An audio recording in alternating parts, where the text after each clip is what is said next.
wonderful people. You guys are welcome back to my channel. Um, Thank you for always subscribing and your likes and your thumbs up. So I really appreciate you guys. In today's edition, I want to show us how to make a spiral flounce, a beautiful spiral flounce. It's easy. Depending on the fabric you want to make use of, I'm using scuba here, the softer one. If you like, you can use the thicker one. If you like, you can use the thicker one. So you can also use satin if that is what you want. So just depending on how big you want your, what is it called, the flounce, depending on how big you want it and how plenty you want it, you understand. So you can decide to, and remember in one of my videos I show us how to make a flounce, so it's still the same way as if you're making a flounce. It's still the same way. So this is it. Just fold as if you're folding a normal 360 cycle. So this is it. And it doesn't really have a standard measurement depending on what you actually want to use. And as I said earlier, depending on how plenty you want it, how rough food and how puffy you want it. So here now, assuming I'm taking 2 inches here. So from this point now, I have 8.5 inches here, 8.5 inches, 8.5 inches. So that is going to be the length of the flounce, 8.5 inches. Just like I said, here doesn't really have a standard measurement. So, but you can decide to just use two. If you like, you can use 1.5. If you like, you can use 2.5 or 3. Because you know you're not fixing. In this case now, we are not actually fixing the spiral flounce on the waist or maybe on a particular measurement. You don't have any particular measurement you're fixing the stuff to. It's a raw food, so you are going to arrange it and tag whichever way you want. So that's what I'm saying. It doesn't really have a standard measurement here, so you can decide to just use these two. This two is okay. So now after cutting out, you are going to cut this. So after cutting out like this, I have my 360 here. So it now depends again. It now depends on how plenty you want your spiral to be. So now I'm just going to cut another one from here. If you like, you can cut like multiple of these, like 3, 4. I don't know if you guys understand. So depend on how plenty you want it. So I'm just going to cut another one from here. So here, this is it. I've cut out another one. Just like I said, if you like, you can cut 3, 4. Meanwhile, the more you cut, as in the more piece of this you get, um the more full or rough your spiral flounce will become. So that is just the idea. You can make use of these two. You can still cut another one. You can make it 4. I hope you guys understand. So just open one part.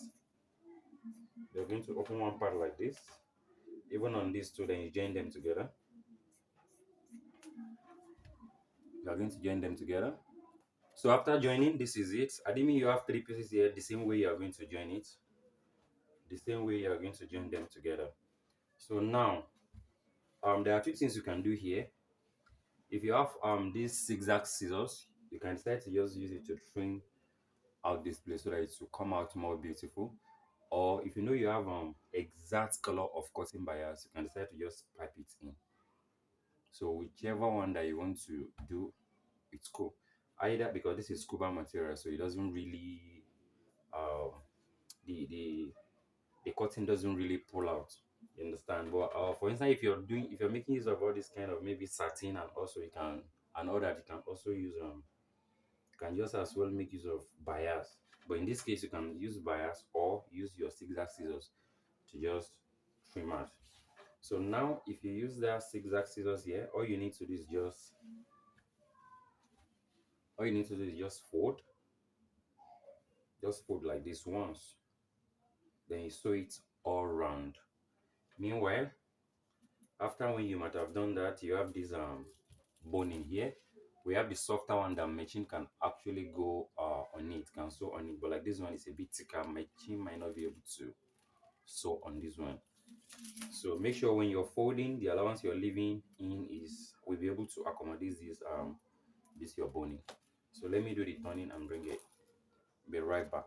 After turning, this is it. Just like I said, you know, imagine I make use of these zigzag scissors now. You will discover that here will just look like a design. You understand?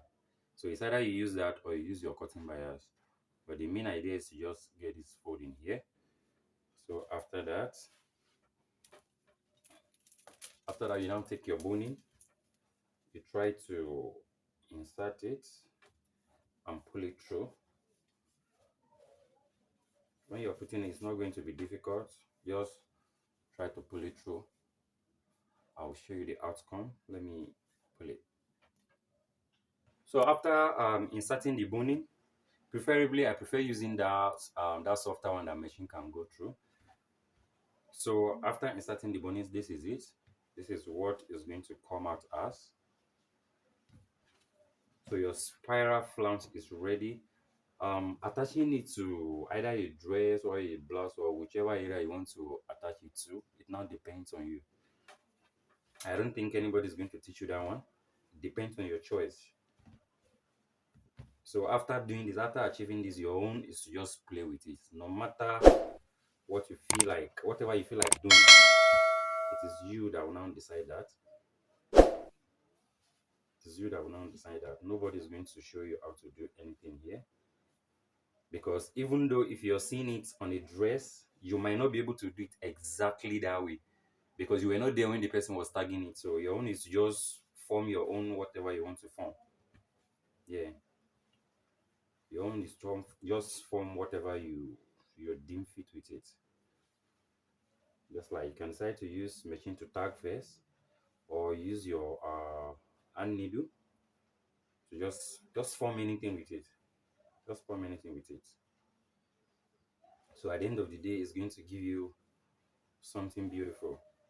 Just something like this. You understand?